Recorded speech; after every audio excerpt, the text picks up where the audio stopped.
माझी प्रोफेशनल म्हणजे वाटचाल आहे ती मनोविकार ते मनोविकास अशीच होते आहे. कारण मला असं वाटतं की जोपर्यंत मला एखादा माणूस बरा झाला तरी त्याला जीवनात मजेत जगतोयस का रे बाबा तू? तुला जे आवडते तुला करायला मिळतंय का? करताना तू आनंद घेतोयस का? की मनाला काहीतरी हुरहुर आहे, मनात काहीतरी कमी आहे, मनासारखं नाही जगता येत आहे, कुचंबणा होते, असं होतं आहे तुझं की तू मुक्तपणे जगू शकतोयस. जे काही करत असशील ते तू छानपैकी करतोयस आणि तुझ्या कलागुणांचा विकास करतोयस, ज्या गुणांचा विकास असतो तो. तर हा जो टप्पा आहे ना मंजिरी, मनोविकार ते मनोविकास यापर्यंत आपण पोहोचू शकत नाही आहोत. कारण मनोविकारांचा एवढा रेटा आहे की तिथपर्यंत जाणं कठीण होतं. आणि असं झालेलं आहे की वी आर ऑल, एक चांगला प्रश्न आहे मला स्कोप मिळते बोलायला. आपण असं म्हणूया की let's go back in time, म्हणजे नॉट रिअली व्हेरी लॉंग, पण आपण म्हणूया की से ॲब्राहम मॅस्लो नावाचा एक सायकॉलॉजिस्ट होता. त्याचा मॅस्लोचा पिरॅमिड खूप प्रसिद्ध आहे. साधारण 60s मधली गोष्ट आहे ती. आणि सगळ्यात वरती त्यांनी सेल्फ ॲक्च्युअलायझेशन असं म्हटलं. म्हणजे सगळ्या तुमच्या गरजा भागल्यानंतर आपण काय करत असतो तर आपण जगत असतो. Like you are doing a podcast because this is your self actualization. And you said की I want to reach out to the community. You are transcending self. म्हणजे आपण जगतो आहोत त्या जगण्यातला जो अर्थ मला समजलेला आहे, ज्यातला मला आनंद मिळतो आणि तो मिळवावा कसा हे मला लोकांना सांगायचं आहे ना. तुकाराम म्हणतात की बुडती हे जन न देखवे डोळा. म्हणजे मला गप्प राहवत नाहीये ना, तशी परिस्थिती आहे. बुडती हे जन देखवे डोळा असा कळवळा येतो आणि म्हणून तुम्ही सेल्फ ट्रान्सेंड करता. तर असा जो हा मनोविकासाचा प्रकाश काय म्हणायचं प्रवास आहे. खरं म्हणजे मॅस्लोनी सेल्फ ॲक्च्युअलायझेशनपर्यंतच नेली होती टोक. त्याच्यानंतर सेल्फ ट्रान्सेंडन्स आणलं आणि म्हटलं की अशा प्रकारे माणसाच्या मनाचा विकास होऊ शकतो कारण त्याला मन दिलेलं आहे. मन आहे म्हणून हे शक्य आहे.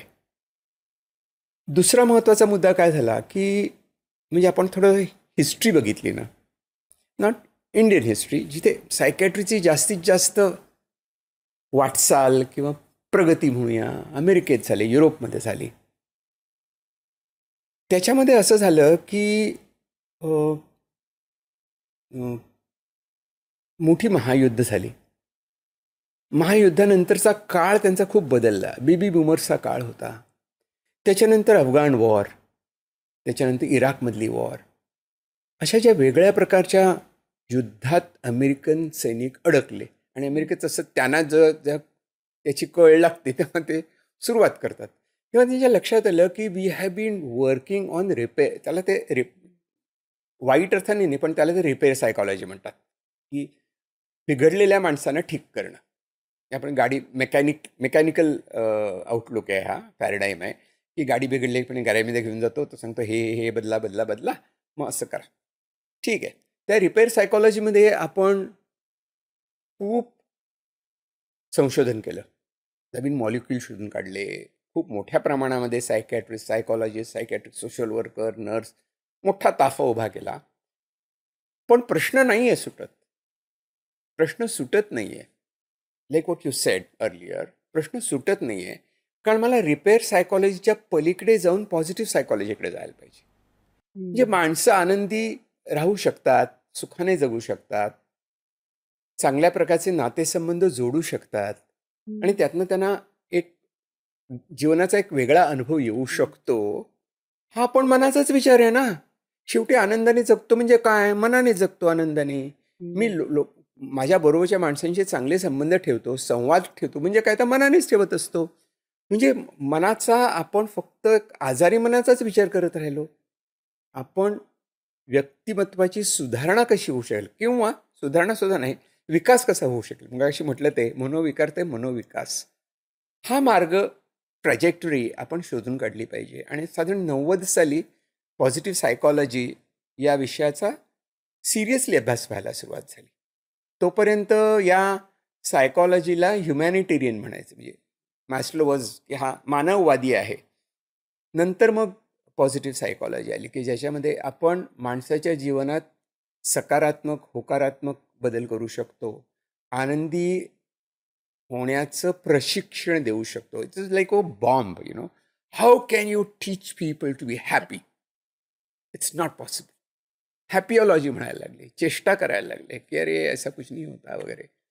मग त्यांनी व्यवस्थित संशोधन केलं आणि म्हटलं की happiness is a relative term असली तरी सुद्धा त्याचे फॅक्टर्स असतात, वेगवेगळे आस्पेक्ट असतात, त्याचा पण अभ्यास करूया. आणि मग एक चांगली काय म्हणूया आपण विज्ञान शाखा निर्माण झाली पॉझिटिव्ह सायकॉलॉजी.